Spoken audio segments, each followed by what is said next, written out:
Yeah, hope everybody's having a great week.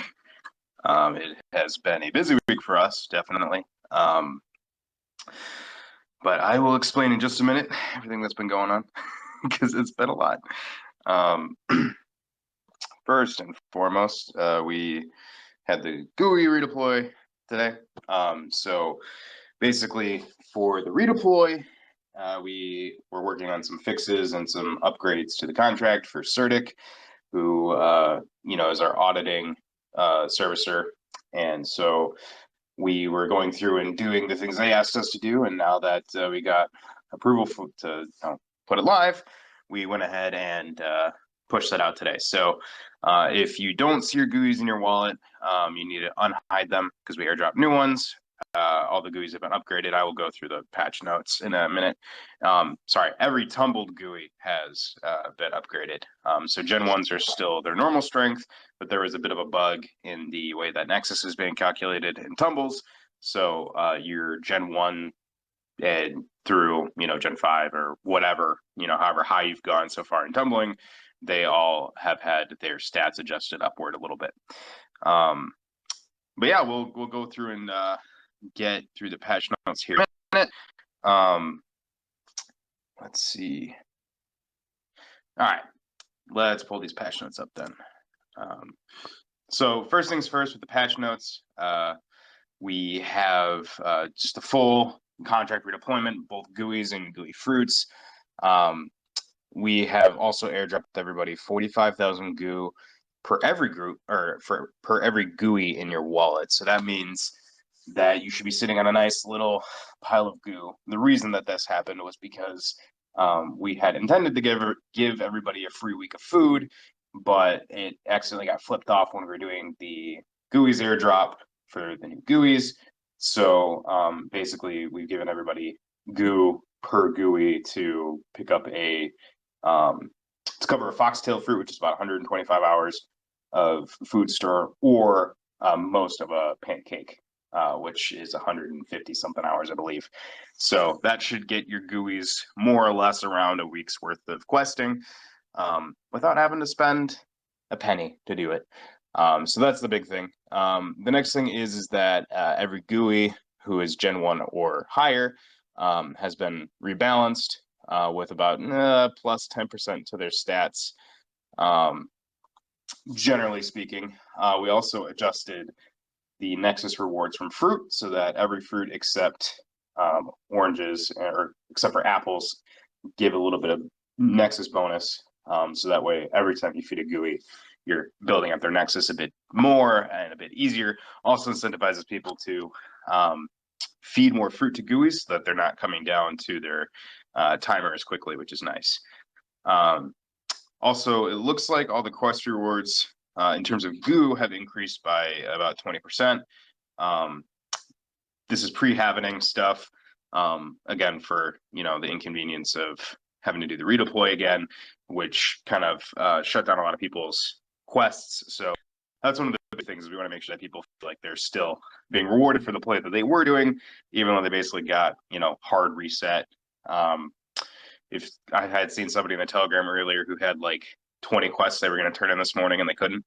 So these are the kinds of things we're trying to do to make sure that people are not adversely affected by these unfortunate redeploys that we've had to do. Finally, common and uncommon quests have been lowered in difficulty. So common quests have been lowered to 1200 and uncommon quests have been lowered to 2000 strength respectively.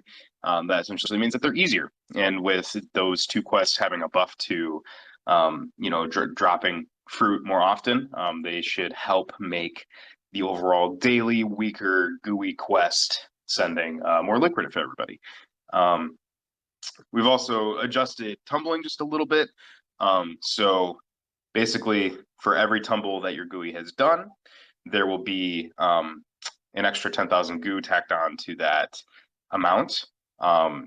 So let's just say both of the GUIs you're tumbling have tumbled once. That's an extra 20K GU tacked on to the cost of tumbling. However, that is pre-Dogira discount. So if you own 20, I think it's 20,000 or more Dogira in your wallet, you get a percentage off the cost of tumbling, so that affects how much the tumbles cost. Even with the increased cost, it's going to be lower than if you didn't have any Dogira in your wallet. We've done some other little tweaks in there. It's a multi-sig contract now. All the open Zeppelin standards have been upgraded to the latest versions, and apparently the Gooey treasury has been updated to be the Gooey's deployer wallet for ease of visibility. What else do we have here? So we have a lot to kind of, I think, chat through today, between the 1.3 redeploy this morning, the CERTIC audit, a quick thing about discovery, and a couple other update pieces. So let's just get into it here. I just went through the 1.3 patch notes, so if you haven't heard or haven't seen those patch notes yet, then I would highly recommend you jump over and read those over on the Goo book, or you can listen back to this recording when it's released after the space is over. The other thing that we having on is that we have decided that Discovery will end up being a multi-part update. So what that means is we're kind of following a half patch procedure where basically you have a full piece of content that you break into a couple patches. So that way you're able to work on things in chunks. And then once all of that content is in the game, that is the quote unquote full content update, right? So in order to keep up with our, promise of,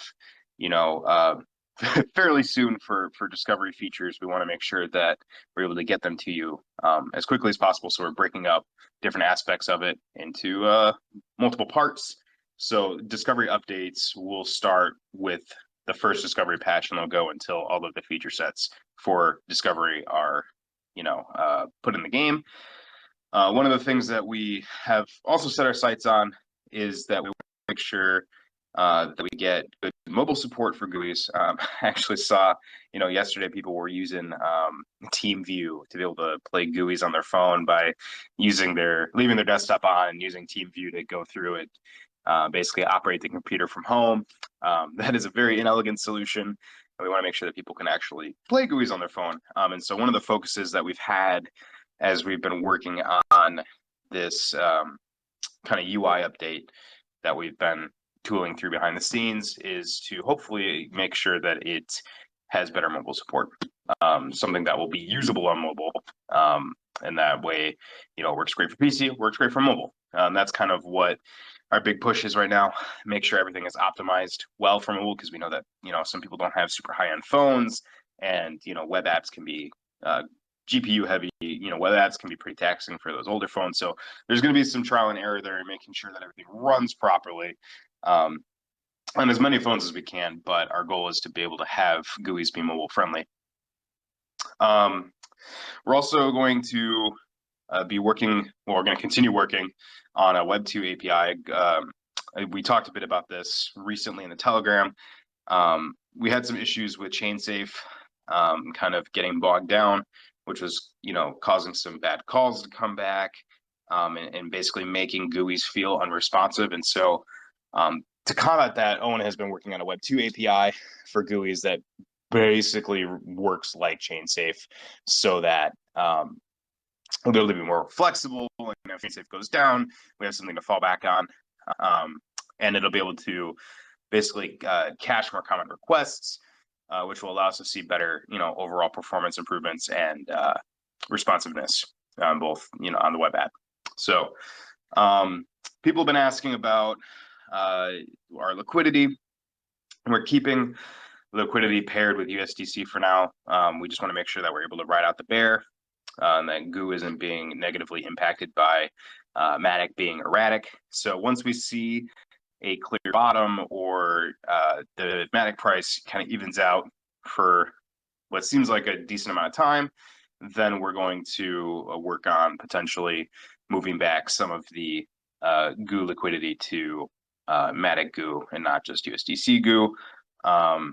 So yeah, that's kind of what we're working on with that.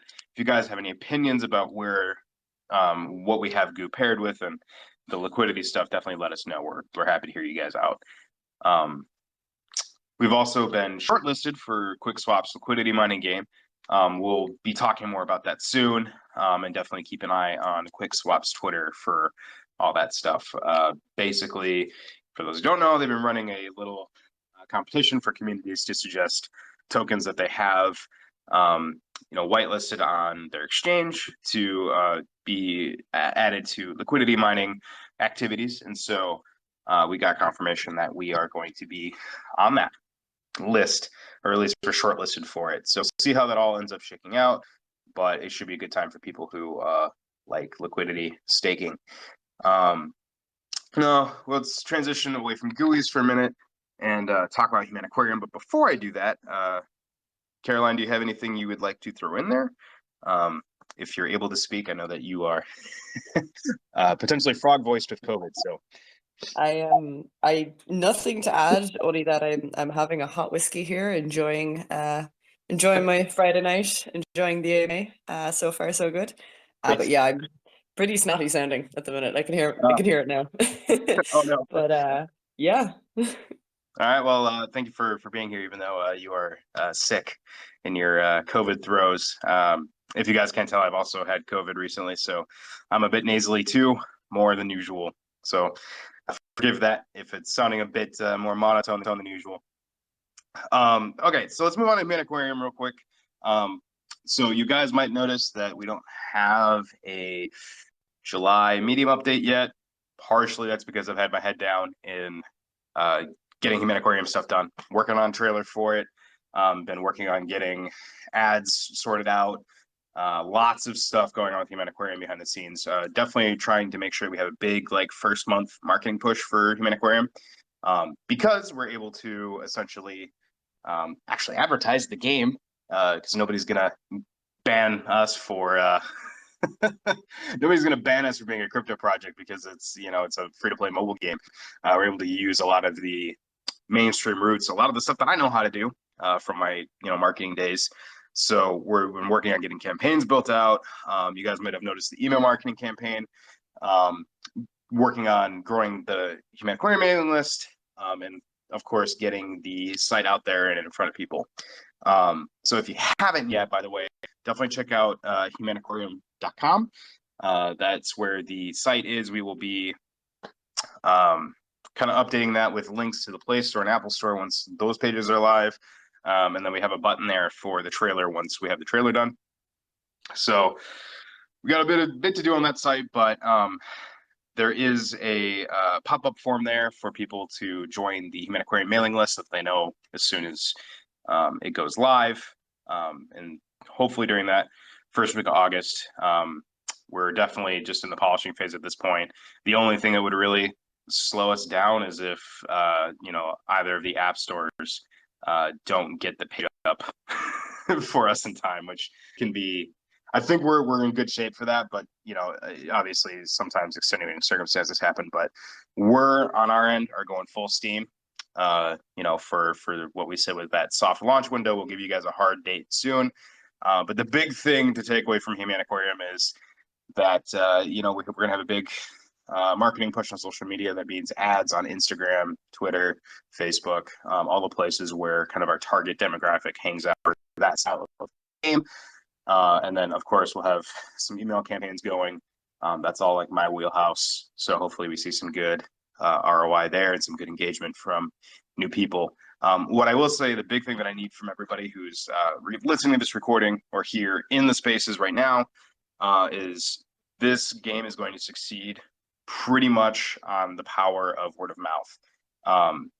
The ROI the ROI on word of mouth is way stronger than ads will ever be. That is because basically people take personal recommendations much stronger than paid recommendations. And so even we're running the ads because we know that's going to capture people who are more likely to play the game off social media. But most of the time, people who play games are going to play because a friend recommended it or a family member recommended it. So Humaniquarium is very much one of those things that anybody can play.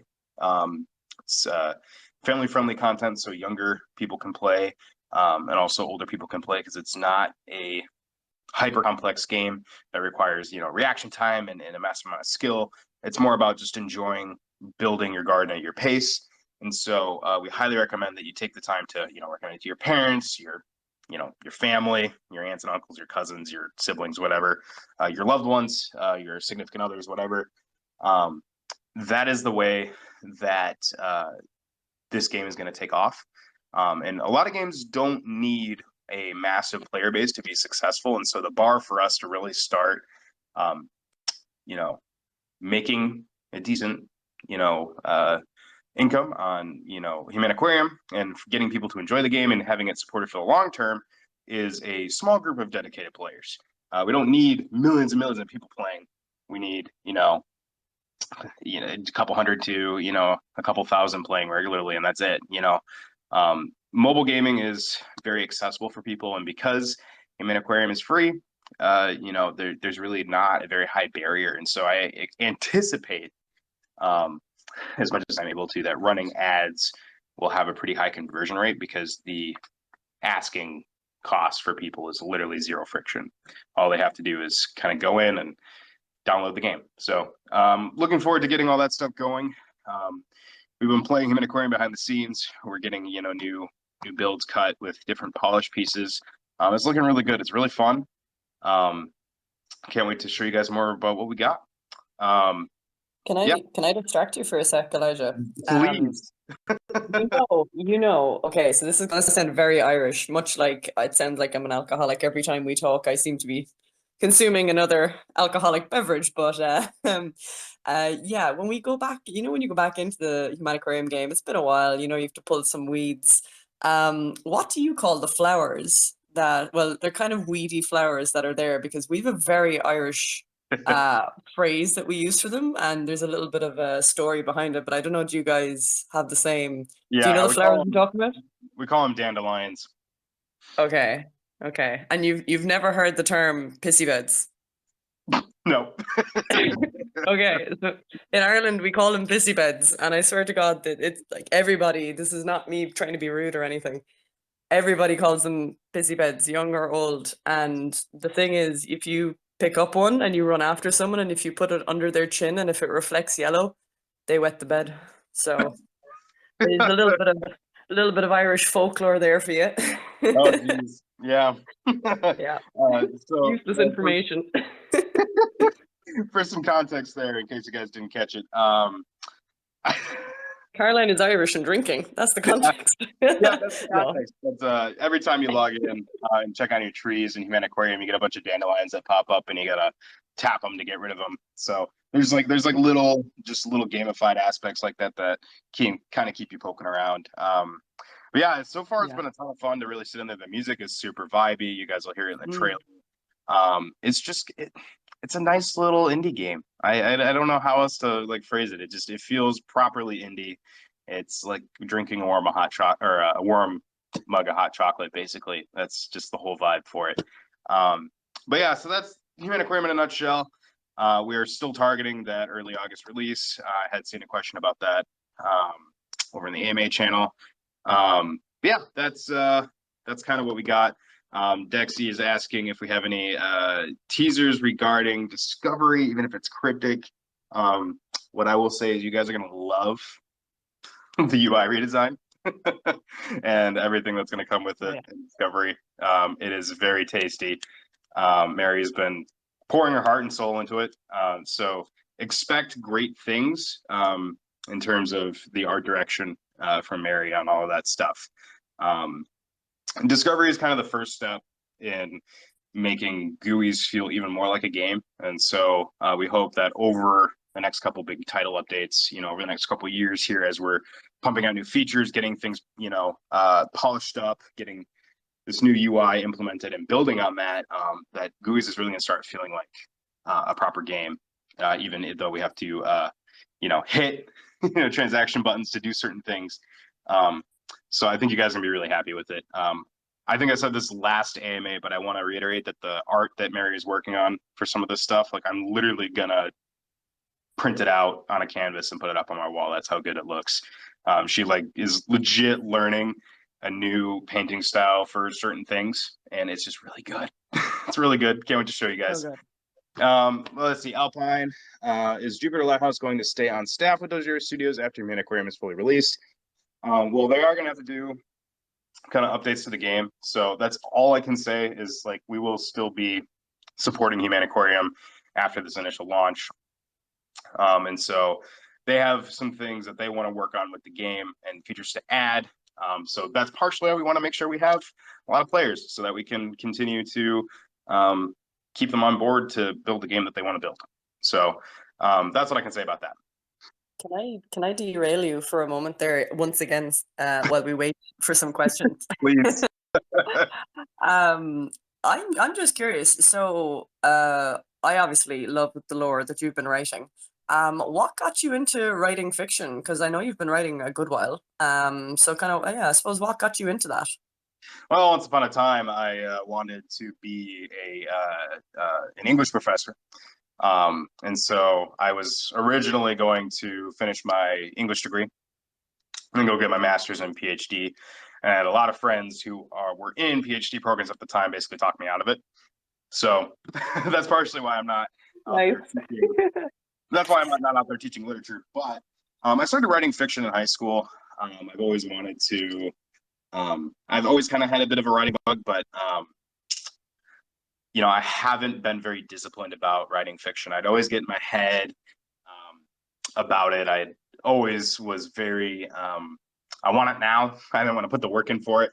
But it took a long time until I realized that, writing is kind of a long-term labor. And so you have to Yeah. just kind of put in the work. I mean, even just writing, what I write for Dogira and everything I write has come from having to just put in the reps over and over again, having to write when I don't want to write and find a Yeah. way to write the words. And so that's what started to get me into this this space where I feel like I can actually write fiction when I want to now and when I don't want to. And that's what kind of paved the way to even being wanting to write this Gooeys lore. Because I mean, the art is fantastic. And we have kind of this early access game, but there's so much we can do with it as just an intellectual property. That I mean, Mhm. you have all suggested at one point or another, hey, let's have a Gooeys cartoon, let's have a Gooeys this, let's have a Gooeys that. And so over time, I Mhm. really wanted to flesh this out with the skill set that I have. I met some guys in college who kind of became my creative mentors. They used to work in Hollywood. They worked for Hasbro, helped make some really big movies. Like they worked on The Phantom Menace. They worked on some of the old Batman movies, the Batman cartoons, like tons of stuff that I grew up watching as a kid. And so I had this really unique opportunity to work with them, not really work with them, but to learn from them and dialogue with them. And so that's what kind of got me in this, like, oh, I really want to start building these worlds for real this time and build them in such a way that it's not just a comic book, it's not just a video game, it's not just a movie, but it can handle and carry water for a lot of different avenues. And so that's part of my goal in writing the Gooeys Lore, is to establish a world that if we wanted to do an animated series someday, wanted to do a 3D video game, wanted to do a 2D dungeon crawler or whatever we wanted to do with Gooeys beyond just this version of Gooeys, that we're able to do those things and done well with a richness and depth to it. So yeah.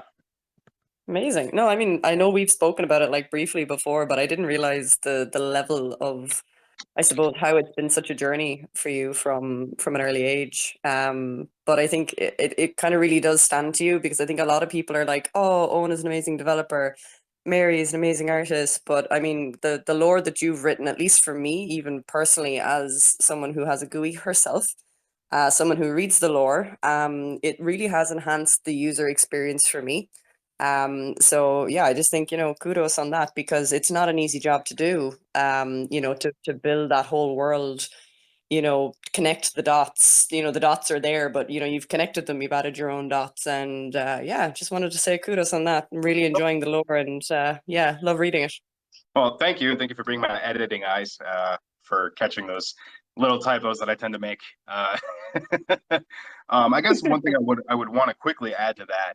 Part of the reason that I got really excited to do the lore, not just like, oh, I want to basically write a Gooeys novel or like an anthology, because the amount of content I have planned for the lore so far is probably going to be about the size of a small novel by the time it's done. But Mary had some very early core ideas about what Gooeys would be, but she wasn't sure where to take it after that. And so part of what spurred me to then start working on the lore was to help her be able to keep creating art for Gooeys, because having to come up with not only draw all of this stuff, but then also come up with all of the world to draw, like that's a big task for an artist to do.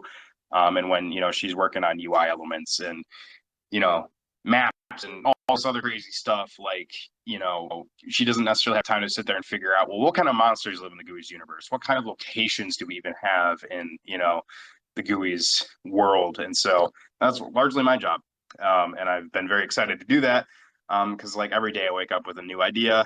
I kind of test it a little bit to make sure it's actually good, make sure it feels like it's on par with the Gooeys world, and then I go and get to work kind of fitting it into place. So but let's see, we got some other questions. I can stop monologuing about lore here for a minute. In regards to advertisement, is there any plan for a comprehensive YouTube walkthrough of how to access and play Gooeys from scratch? That is something I've definitely thought about. We have some other videos kind of like that on the table for, even just how to use Dogira Finance properly, how to do all the staking stuff. So that is something I can add to the pipeline of scripts that I'm working on. I think that would definitely be something I would personally want to do with the new UI being out, because I think the new UI is going to be a lot more video friendly, in a way that gets people more excited to play. Yeah, but I agree that a well-done video would definitely grease the wheels for new players. So that's something I definitely want to look into. Thanks for the question, Alpine. All right, what else we got here? I see Dexy is typing a question. I'll give him a minute here. Let's see what else. Okay, yeah, so I did actually edit the next lore chapter today. Okay, here we go. Also, has Mary worked on any concepts for GUI architecture, infrastructure? They seem like they'd have such a refined culture in the lore, but all the picture we've seen is seen as them in the wild. So there's a reason for that, and I can talk about this a little bit. This is so funny. Because we had a very in-depth conversation about this a couple weeks ago. Right now, there is kind of an element of GUIs kind of got hard reset button, sort of like they've been around for a long time, but their society got a hard reset because basically the Fae all got, so they lived with the Fae, the fairies, that's Emily and Acheron and the other fairies that we haven't talked about yet. Fairies, Fae, those are different things in mythology, and I don't want to misspeak there, but the Fae kind of had this whole infrastructure, and the Gooeys lived among the Fae, and were kind of like a coexisting group living with the Fae. And when the Fae died and all got wiped out by Acheron, the Gooeys kind of had to start over from scratch. And as you can see, the Gooeys don't exactly have like crazy arms. And so Or thumbs? Huh? Did they have thumbs? They don't. Can they? Oh, well, it depends. They You do. have to look a little closer. They definitely have fingers. You got a nub, little nubs at the end of there, opposable nubs. Yeah, and so basically, because they are not as adept at making things, they've had to kind of start over with simpler huts, stuff that's much more, as you kind of said, wild. That said, there's a reason why we haven't seen any Earth magic yet, and that's actually the fourth book, is to explain, well, what happened to all the Earth magic Gooeys? Because the Earth magic Gooeys were the ones who built a lot of the buildings that the Fae had. And help them build, but they're all gone for some reason. So I know why that is. I don't want to spoil it yet, but the fourth chapter is going to talk a bit about what happened to them.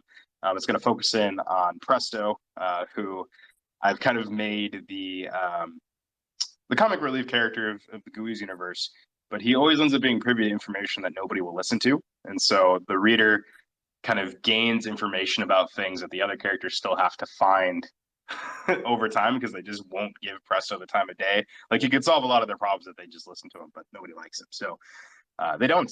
And so he's going to be pivotal in kind of bringing the Earth Gooeys back, and they're the ones who kind of help start building that architecture and infrastructure again. So definitely have some plans there.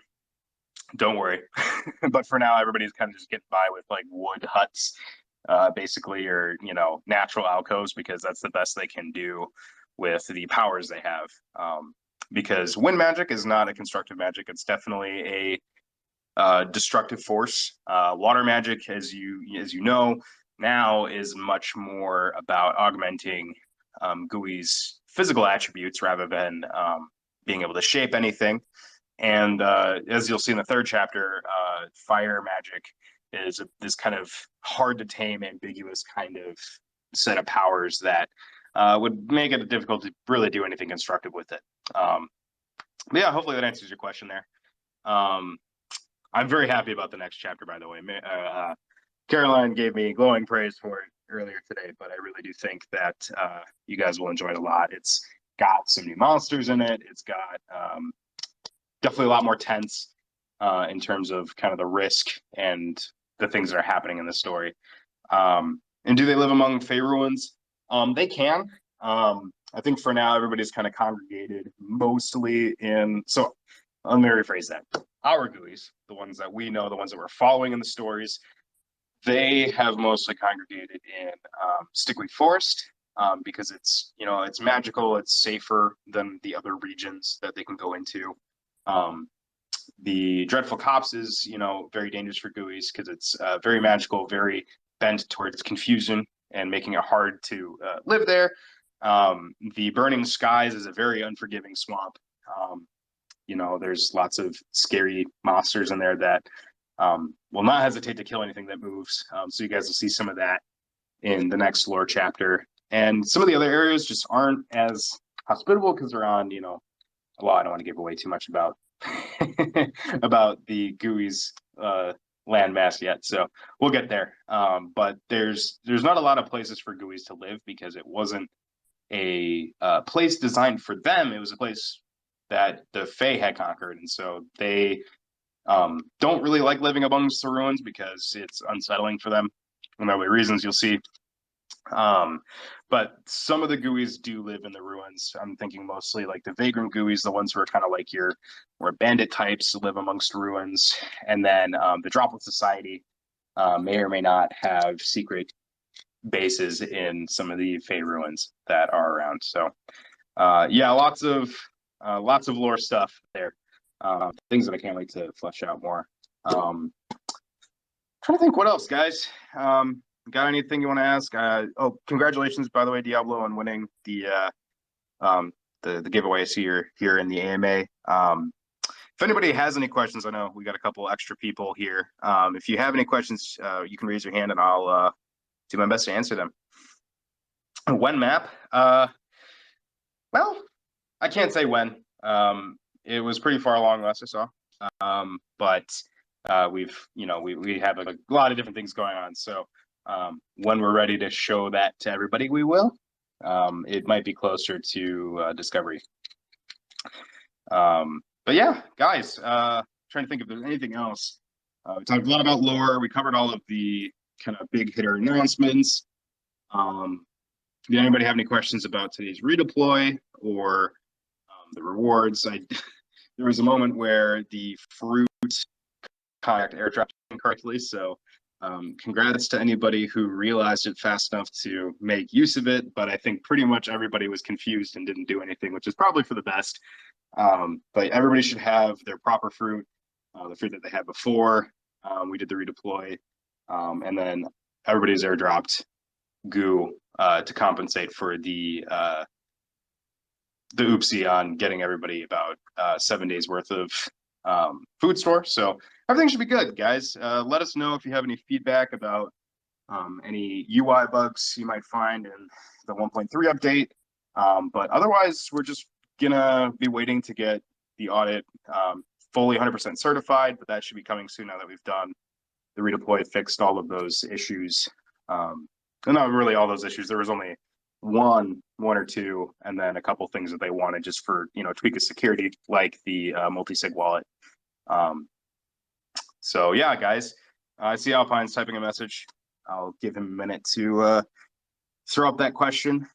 And funnily enough, on that, so that good Oblivion meme that we have, um, I may or may not have used that GUI as a base for one of the characters for the next lore chapter. So that GUI's name is Madan, and he is on his quest to get his fire catalyst. Um, what is the exactly role that Caroline Conway plays on the team? What exactly is a managing director? Caroline, I can't answer that, but if you would like to speak to it, you may. I ask myself that every day. So I suppose to give a brief overview, especially with my soupy COVID brain at the minute. So a little bit about what I came in to do and do is I took over a lot of the operations side of things. So as with most cryptos, Dogira was a startup, is a startup. So a lot of what I came in to do was just put in some a bit of like a skeleton structure in place to help things kind of run a little bit more efficiently. Define people's job roles just to be sure everybody's happy, everybody's kind of hitting all the marks they want to career wise for one. Look after the people who work with us on the team first, and then also to make sure that we're hitting our goals operationally from a marketing and from a strategic point of view as well.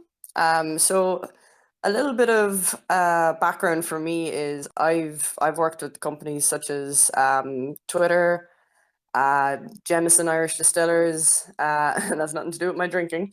I say that I swear I'm not a I'm not that much of a drinker. I'm having a hot whiskey because I have my sinuses are congested. But I actually was mainly a drinks account manager, so I looked after beers and lagers as well. But yeah, so it's really kind of like Owen being the project lead, it works a lot in the development side and make sure that the physical product is coming along. I work alongside him with the project management, make sure that we're hitting all the targets time wise that we can be, albeit in the space that we're in. It's very, very difficult to get these timelines correct, as you all know. And yeah, so I suppose even just managing partner relationships, maybe initiating some of those meetings initially, maybe rekindling some old ones that were pre-existing, and yeah, just in general, kind of just being a little bit of a strategic help on the team to kind of help bring a cohesive vision from Owen to the wider, we'll say, Dogira community. Granted, you'll never see me really in the Telegram too much, but I do I do read all the messages. I just don't reply too much. I try to keep myself a little bit as a participant observer, keep myself a little bit more objective, just so I can kind of keep my feelings in check and not get too tied to any when, for example, we'll say certain things happen and we have to be able to pivot as a team. It's really helpful to have someone who's objective and it doesn't have, we'll say, a horse in the game, for example. So yeah, it's a little bit of about what I do. Yeah. Elijah, do I do anything else? I feel like Well, I think overall, you kind of act as a sounding board for a lot of different stuff that's going on. You help Owen kind of organize his ideas on things that he needs to get done. You're always helping me field any marketing ideas that I have, and helping me refine those. Um, often helping Skylar identify things that he should be kind of digging into to help overall marketing efforts. You help oversee the social accounts. I mean, you're pretty much the glue that holds all of the different departments together so that we're able to function quickly. That's kind of the kind of what you said in a nutshell, is that your job is to help us stay organized and function and be agile. I think I got like the COVID rambles here. I'm It's all good. It's all starting good. to sweat. Yeah. Um, Alpine says thank you, and he loves Ireland. So, Should but all come yeah, visit. Our tourism industry took a hit, and with COVID, But yeah, so I think that does pretty much cover everything. I mean, I can rant about lore all day, but I don't want to get too far ahead of myself because inevitably something always changes. I realize that something doesn't work or I need to shift something around. But yeah, so I mean, in terms of what we've already talked about with the lore, next book is going to be all about questing, so you more action oriented, exploring a couple more regions in the Gooeys world, exploring some of the characters. So any of the characters that I haven't used yet from the lore contest will be featured in the questing stories. So definitely keep an eye out for those. And we'll have more info about Discovery. I'm not going to say soon-ish, but definitely before quarter 3 is over. I know some people were joking that we're like, okay, this is new update's out, so we're gonna get Discovery in like 2 days, right? But we're still hard at work getting all that stuff done. So we'll keep you guys in the loop about Discovery, and we will be letting you guys know about everything that's happening with Humaniquarium soon. I would like to reiterate again, it's free. It's free to play. It is going to be ad supported, but we've been very tasteful about where we place ads in the game, and so it won't be a problem for people. Basically, we were aware that people quit games over how egregious they are with the ads and the prompts to go do certain things like leave reviews and stuff. We want to make sure that it's just a chill, fun experience for people. They can log in, they can do what they need to do with the tree. They can put down some of the stuff that they've been accumulating, play some mini games, and call it good for the day. We want to make sure that it's something that people come back to as a ritual. And in order to make sure that the game is as successful as possible, so that Andy and Dylan can continue to do the work they want to do on it, please make sure that when it's out, you're recommending it to your friends and family. The best thing you can do is start driving people to the Humaniquarium site so that they can sign up for the mailing list so that I can tell them when the game is live so they don't miss it. And you don't have to go tell everybody, hey, oh yeah, the game came out like last week. Go play it now. I can say, hey, have you started playing yet? And they'll be like, yes, I got that email. So there's a good synergy that happens with word of mouth and email. So definitely do what you can to help me out with that. But yeah, Caroline, you got anything else? Are you good? I'm good. I'm good. All right. Well, guys, that's been this week's AMA. Thank you for putting up with me having to ramble. Owen, was up since 4 a.m. his time, so he needed the rest. Skylar is at a convention right now, so he's technically incapacitated. Caroline has COVID, and I'm recovering from COVID, so everybody's just been through the ringer this week. So thank you for dealing with me and my congestion. But thank you guys for listening, and we'll see you on the next one. Thanks, guys.